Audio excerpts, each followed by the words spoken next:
Olá, você está na TV Fordam, canal de entrevistas do Programa de Pesquisa e Extensão da Universidade Federal do Espírito Santo, Fordam, Cultura no Enfrentamento às Violências.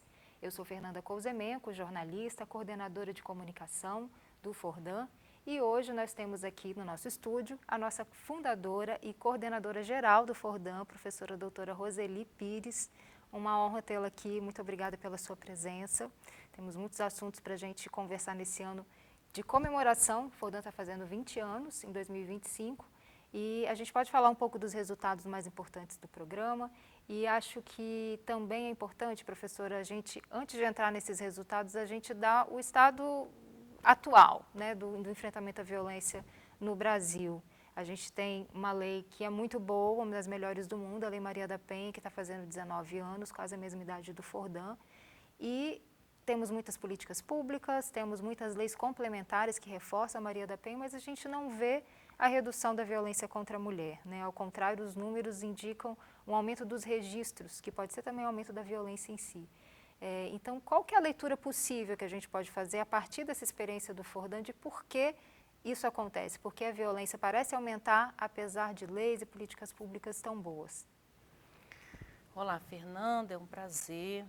E sim, é uma conversa, né, complexa. A violência contra a mulher não tem a simplicidade que às vezes se espera dela. É preciso primeiro olhar para os dados para entender o que está acontecendo e ouvir a periferia. É o que o Fordam faz. Quando a gente olha para os dados, não é todo mundo que está sendo assassinado da mesma forma. Nós temos um grupo específico que está assassinado em maior quantidade.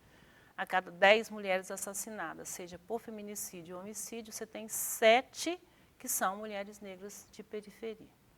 Ao dizer isso, você foca um pouco mais. Como que é, qual o perfil dessas mulheres? Então, são mulheres que não completaram o ensino fundamental, são mulheres que têm filhos, são mulheres que não têm autonomia financeira. As leis estão sendo criadas, mas elas estão sendo implementadas corretamente. A verba pública, e a gente sabe que o governo atual tem destinado uma verba muito importante para o enfrentamento à violência contra a mulher, especificamente para o acolhimento. Então, você tem aí políticas importantíssimas, como Bolsa Família, você tem a PEC da doméstica, que foi uma conquista, inclusive, da deputada federal Jaque Rocha. E quando você olha para tudo isso, é preciso entender como é que os estados e as prefeituras estão recebendo tudo isso. Então, primeiro o recorte da lei, a gente depois vai conversar também sobre a questão da cultura, que isso é um outro foco importante. Então, olhando as leis, é preciso dizer quem implementa as leis. Então, se você pensa um judiciário, se você pensa uma segurança pública, que é um espaço ainda muito com estrutura misógina, racista, homofóbica, porque essas 3 questões são estruturais, você vai entender por que a mulher da periferia, por exemplo, quando vai à delegacia, ela sofre racismo. Você vai entender por que quando a mulher vai à delegacia, ela tem uma delegacia que não é acolhedora. Então, a delegacia não tem um absorvente, não tem uma comida, não tem um cartão de passe. Então, a mulher chega lá 2 horas da tarde, sai 8 horas da noite. Quais as condições que essa delegacia tem para acolhimento a essa mulher? Às vezes, e a nossa pesquisa mostra isso, a própria escrita do boletim de ocorrência já é um processo de violência. Então, tem expressões racistas, não condiz com o que a mulher, às vezes, detalhou. Então, nós temos casos das mulheres que sofreram homofobia porque apanharam de familiares, e hoje tem medida protetiva, inclusive, mas que o boletim de ocorrência inicial dizia conflito familiar. E não foi isso que ela descreveu quando ela chegou na delegacia. Então, olhar para isso é importante. Quando nós estamos falando de verbas, nós estamos falando de um grupo específico que precisa de verbas para políticas sociais. Então, a mulher de periferia, ela precisa sim que o CRAS, que o CRANS tenha, por exemplo, auxílio, né, aluguel, que tenha cesta de alimento para ela poder, na emergência, sair da casa, do processo de violência, tenha condições de trocar as crianças dela de escola com a urgência. Tudo isso a gente testou e não funciona.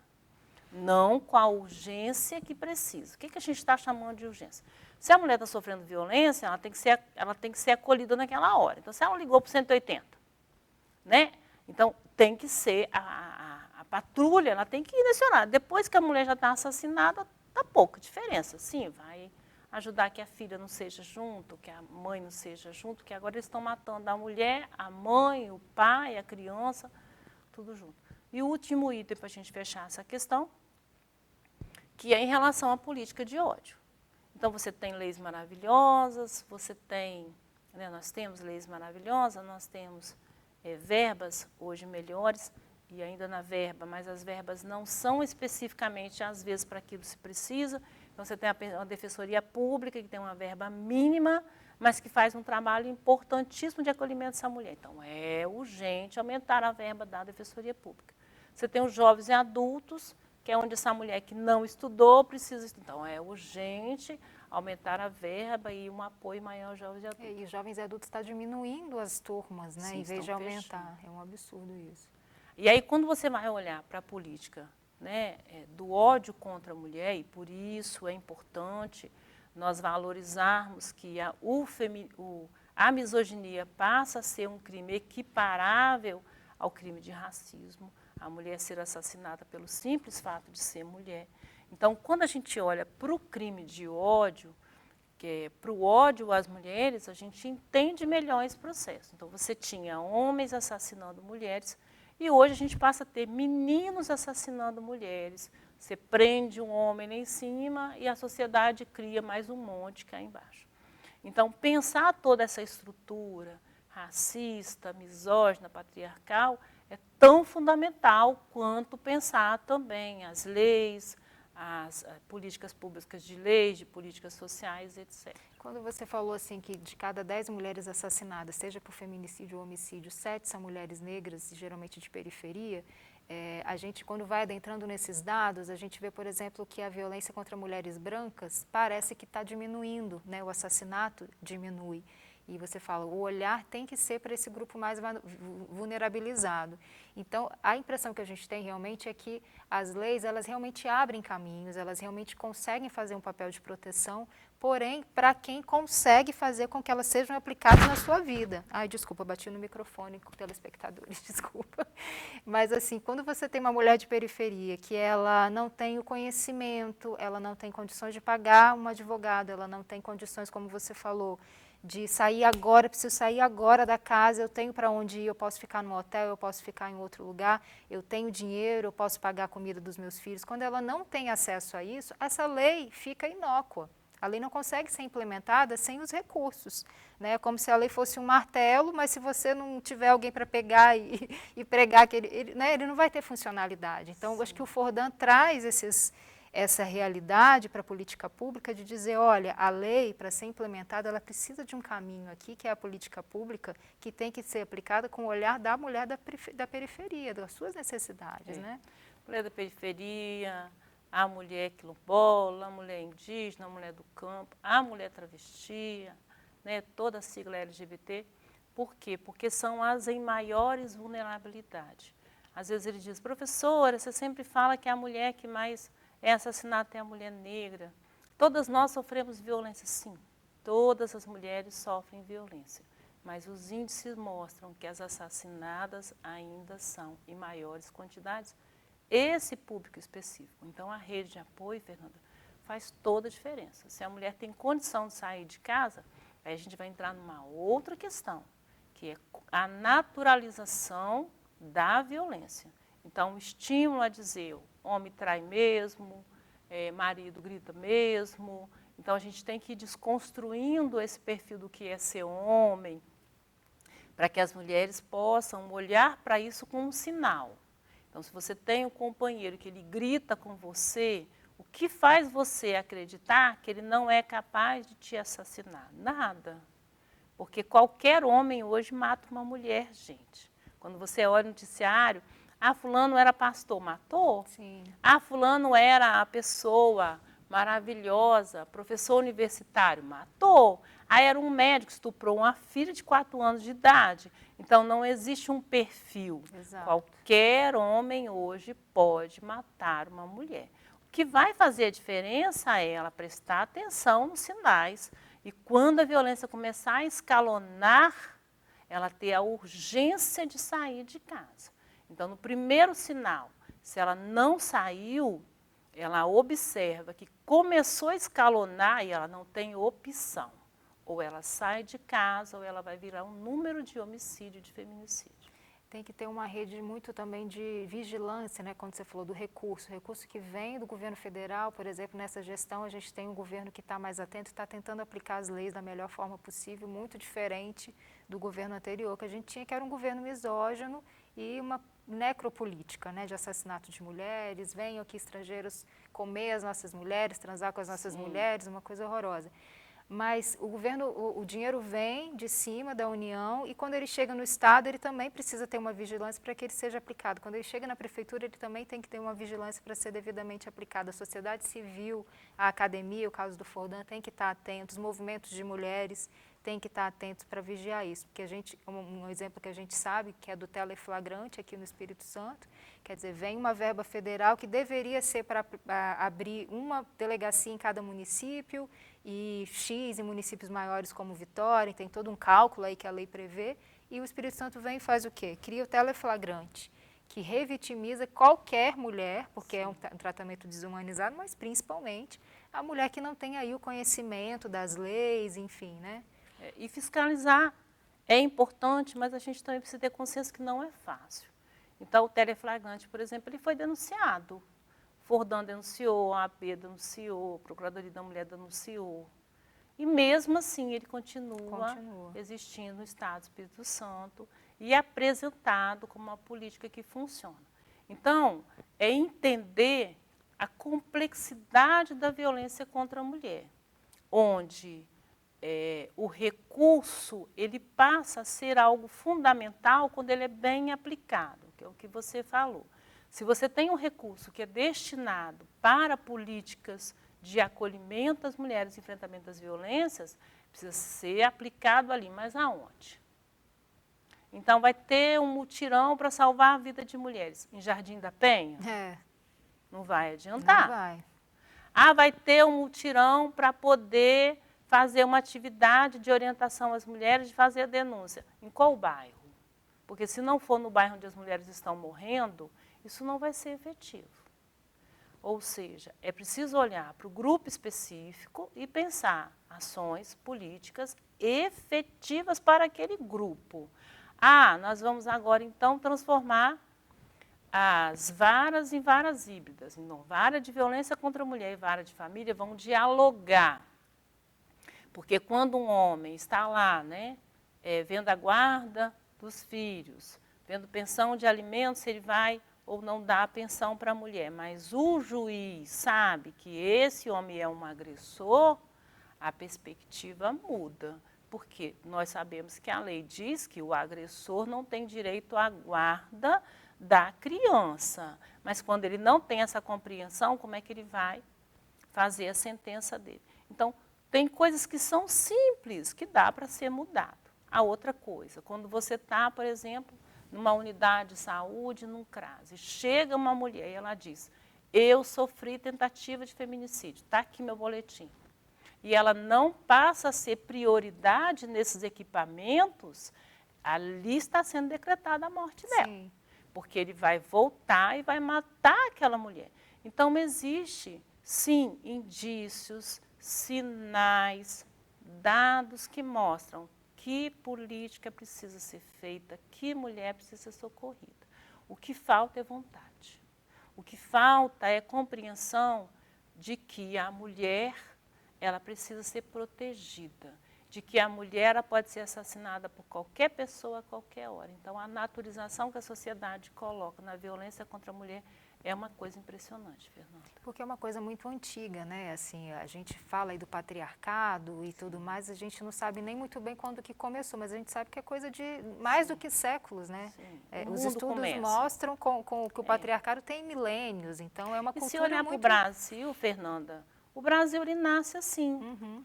O tráfico de mulheres. As mulheres eram traficadas da África. A exploração sexual de mulheres. As escravizadas, elas eram obrigadas a dormir com os donos da fazenda, a ser a primeira experiência sexual dos filhos dos donos da fazenda. Elas eram prostituídas, né? E o dinheiro ia para as pessoas que tinham condições financeiras e sofria qualquer golpe, e aí elas conseguiam continuar na nata sociedade com o dinheiro da prostituição dessas mulheres. A ciência, ela vai ser construída em cima disso, porque as mulheres que eram utilizadas ali para testar os medicamentos eram as mulheres negras, as mulheres sofriam dores, aí eles iam testando os medicamentos. Então, olhar para isso é importante e dizer assim, toda a estrutura da sociedade foi criada em cima do sofrimento e da morte da mulher negra. Por isso que ela continua sendo a mais assassinada. Se a gente não olha para isso, a gente não entende o processo que nós vivemos, a gente não vai conseguir entender que política implementar. Eu estava fazendo uma palestra sobre a questão da negritude, e aí eu falava, quando a Lei Eusébio de Queiroz proibiu o tráfico de pessoas negras, o que os donos da fazenda fizeram? Eles faziam criação artesanal. Então, pegava a mulher que procriava com um homem que tinha saúde, ela era obrigada a ter 14, 16 filhos, diz as pesquisas. Essas crianças nasciam e elas eram levadas para outras fazendas para não criar o afeto. E assim eles continuaram tendo negros e negras nas fazendas. Mas naquela época, ter a mulher negra era algo interessante. Então, eles mantinham elas vivas. Em condições subhumanas? Sim, mas mantinham elas vivas. Hoje, não é interesse mais ter a mulher negra viva. Então, o que eles fazem? Eles estão assassinando as mulheres. Olhar para isso é entender que assassinar a mulher negra é exterminar a população negra. Mas também não entende que a mulher negra, ela movimenta toda a sociedade. Quando você vai para o hospital, quem está nas enfermarias, quem está nos cuidados, quem está limpando o hospital, é a mulher negra. Quando você vai para qualquer lugar que tem serviço, quem está no acolhimento é a mulher negra. Então, exterminar a mulher negra é exterminar toda essa base de cuidado que o Brasil tem e o mundo. O que nós precisamos é entender que isso também é uma política financeira. Então, expropriar, né, tirar a pessoa de sujeito para colocar como objeto, também é uma questão que precisa ser repensada. Essa necropolítica, ela ao mesmo tempo estimula a reprodução, como no tempo da Lei Eusébio de Queiroz, porque a gente vê a dificuldade de contracepção que as mulheres têm. Quer dizer, lá antigamente era uma coisa muito mais usual, as mulheres indígenas falam como que isso é da cultura, a mulher tem sim o controle sobre quantos filhos ela quer ter, né? Mas com esse patriarcado, com esse capitalismo, que toda essa história nossa de violação das mulheres, principalmente as mulheres negras, até hoje a política de controle de natalidade, a mulher não tem mais o controle, assim, é uma coisa que a gente tem que discutir num outro momento com mais profundidade, mas acho que é para fazer esse registro, fechando essa sua fala, que essa necropolítica, ela, ao mesmo tempo que estimula que as mulheres tenham muitos filhos, ela também mata essas mulheres e os seus filhos, né? Que é o genocídio da juventude negra. Mas que não tem necessidade muito mais de ter essa mão de obra, Fernanda, porque a tecnologia veio para substituir. Então, pensar isso também é importante, né? Em que medida que essas pessoas que estão no subemprego, daqui a algum tempo serão necessárias? Tem um filme que retrata isso, que é quando eles vão pegando as mulheres negras e vão tornando elas estéreis. Quer dizer, por que manter um grupo que daqui a pouco não será necessário mais? Então, é muito doente, é muito triste olhar para isso, mas é, sim, uma política de mundo. Agora, olhar para isso, entender o que isso funciona, mas, ao mesmo tempo, olhar para as mulheres e dizer, são mulheres que estão em tudo.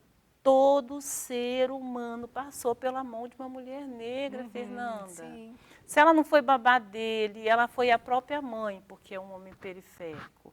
Ou ela pode ter sido professora dele, ele pode ter ido no hospital e ter tido ela como enfermeira. Então, assim, é um processo de desumanização permitir que as mulheres sejam assassinadas sem fazer ações efetivas para acabar com isso. E quando a gente faz e tem esse olhar, que é o que o Fordham traz, em 20 anos, nenhum assassinato de nenhuma das centenas de acolhidas, né? Nem feminicídio, nem homicídio, nem durante a pandemia.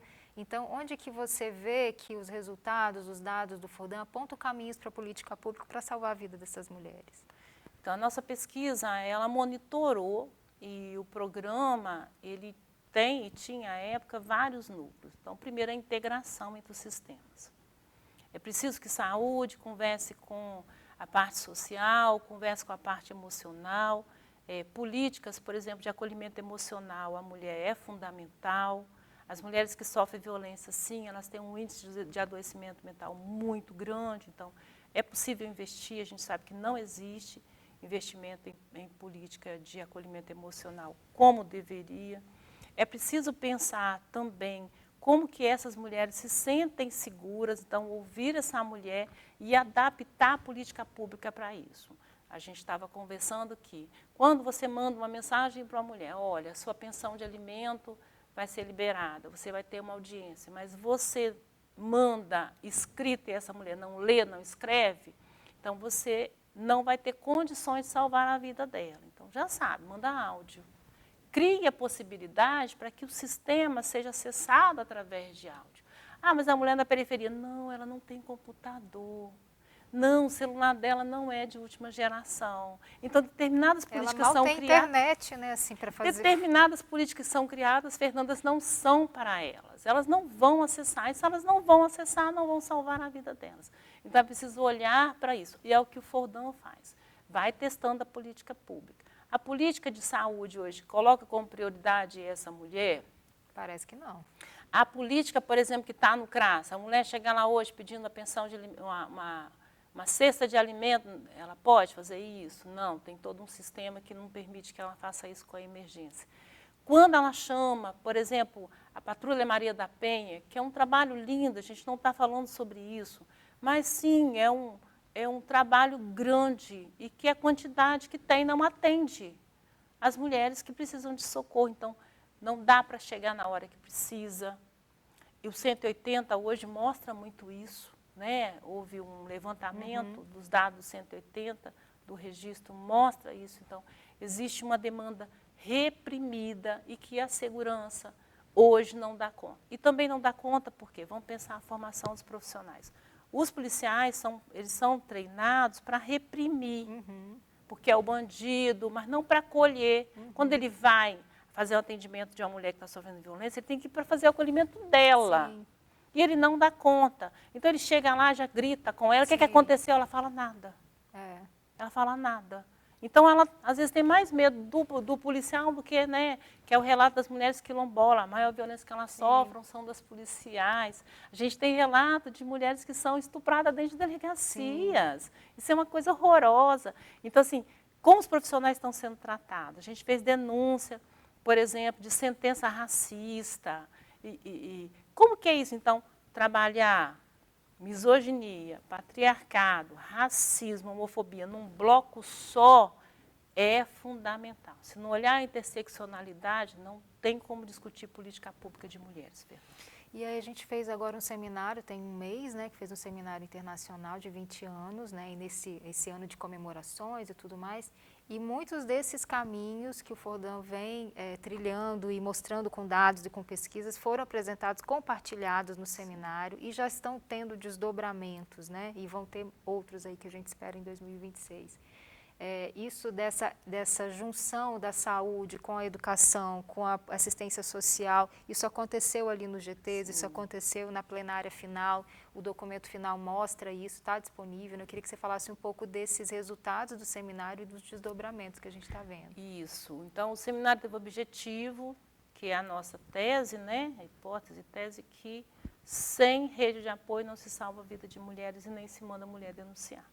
Então, quando você olha, e os projetos que foram produzidos, né, pelo Fordham, um coordenado por você, por Rosimere, que é a criação e fortalecimento de redes de apoio, então a gente começou a mapear onde estão as redes de apoio, e o seminário foi esse evento importante. A gente tem um banco de dados gigante, com os dados de onde está uma política pública, do Estado, das prefeituras, mas também mulheres que estão lá no dia a dia socorrendo, que às vezes nem sabem que existe, movimento de mulheres.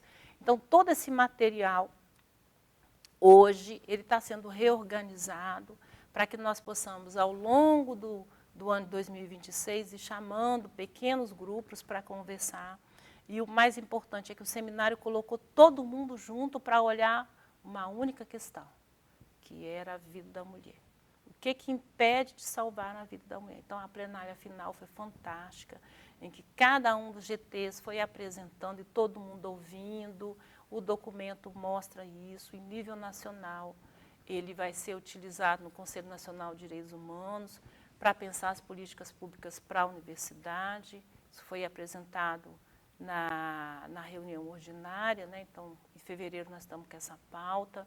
Também as minutas para pensar a ouvidoria da mulher nos estados, também está sendo enviado nas universidades e instituições de ensino, está sendo enviado, né, para esses espaços nacionais e outras conquistas. Então, o objetivo é esse, como é que a gente agora consegue mapear onde estão as redes, dar formação para essas redes e, principalmente, integrá-las, para que, a partir disso, a luta pela vida das mulheres seja uma luta coletiva, mas não coletiva cada um no seu espaço, mas coletiva no sentido de integração.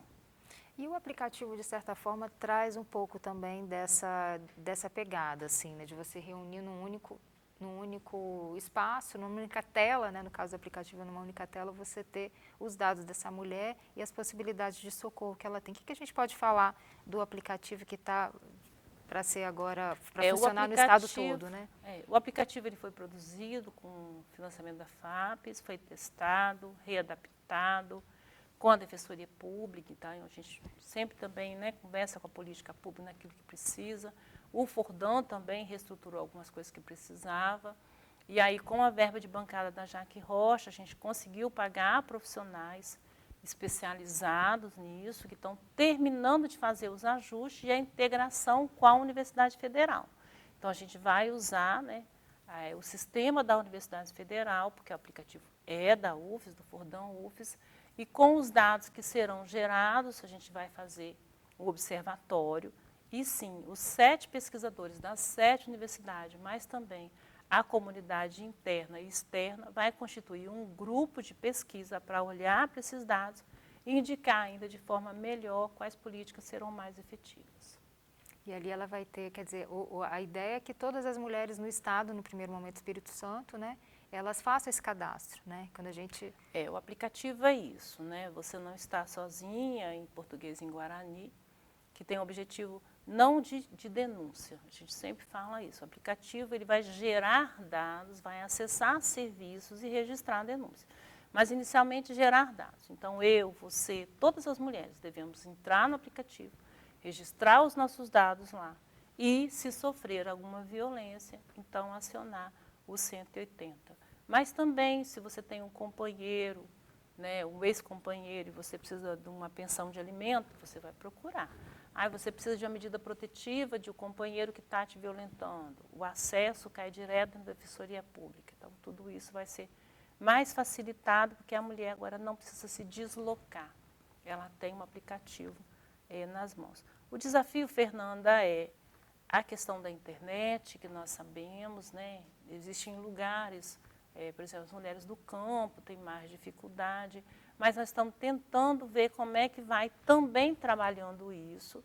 E com as mulheres conhecendo o aplicativo e essa rede, então elas vão aprender como usar o aplicativo, que é uma outra coisa importante, que às vezes a mulher da periferia não sabe usar e a rede vai ensinar para ela como fazer isso. É um pouco de letramento digital, né? Que isso vai ser feito junto com as lideranças, com as mulheres que estão nos movimentos, nos territórios. Sim. Também. A ideia é que elas se juntem, né? Para poder aprender a fazer o uso dessa ferramenta. Elas vão participar de todo o processo. Como participaram da construção, que o aplicativo ouviu quilombolas, indígenas, PCDs, mulheres da periferia negras, a gente também vai com elas indo lançando, fazendo os pilotos para elas dizer funciona, não funciona, até o lançamento definitivo.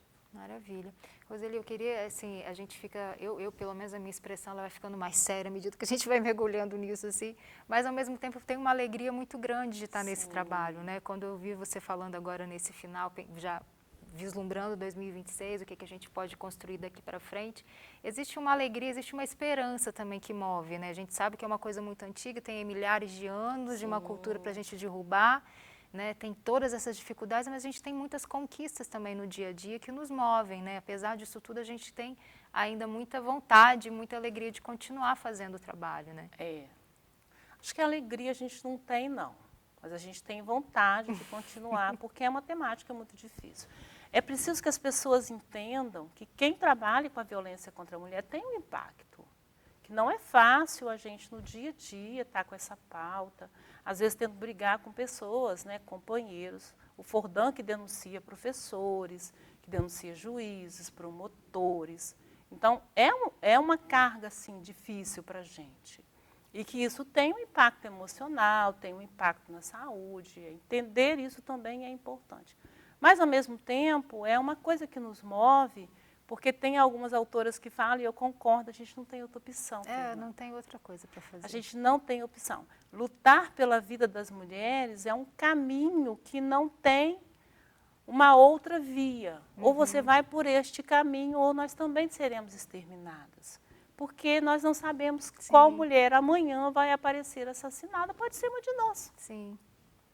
Então, não era uma opção. O Fordan, ele começa em 2005, há 20 anos atrás. E quando a gente começou, a gente não tinha a percepção de que nós íamos chegar neste lugar com tanto trabalho, com reconhecimento nacional, com reconhecimento internacional. Por exemplo, o Fordan foi convidado para poder participar da conferência nos Estados Unidos pela ex-prefeita de Minnesota, não é isso? Acho que é. E aí, olha a grandiosidade do trabalho. A gente teve uma pessoa do Japão no nosso seminário internacional, nós temos uma parceira que é de Portugal, da Oporto, estou indo para a Colômbia fazer pós-doc. Então, assim, a gente também ganhou esses espaços internacionais e no Brasil a gente já tem reconhecimento. Sou uma das 3 pessoas hoje, né, que foi premiada por esse trabalho no Brasil. Então, assim, é uma luta de esperança, sim, porque senão a gente não levanta de manhã, mas também é uma luta de dor. As pessoas precisam olhar para a gente e entender isso.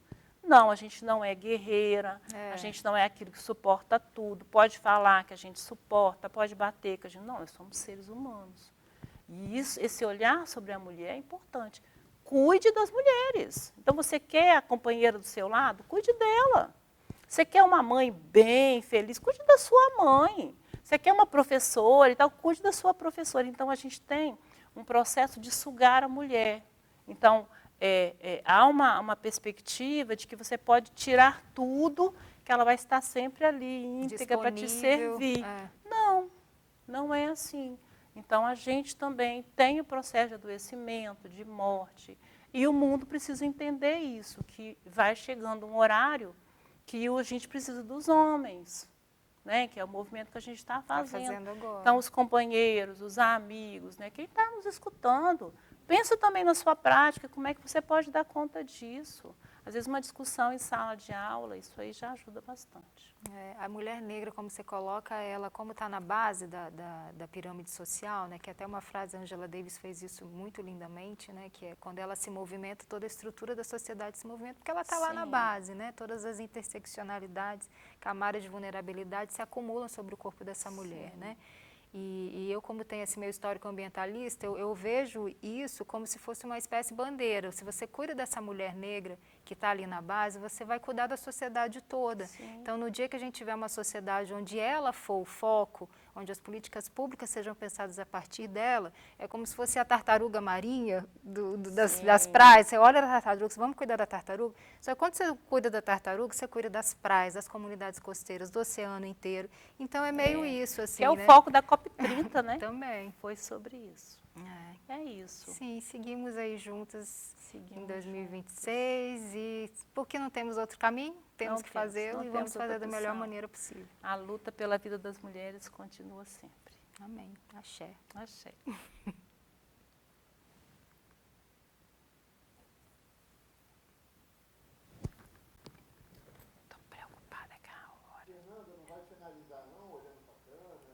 Pensei isso também. É, fiquei meio perdida. Final, você tem que fazer o finalzinho. Vamos fazer o finalzinho? É. Você, eu não, já fiz.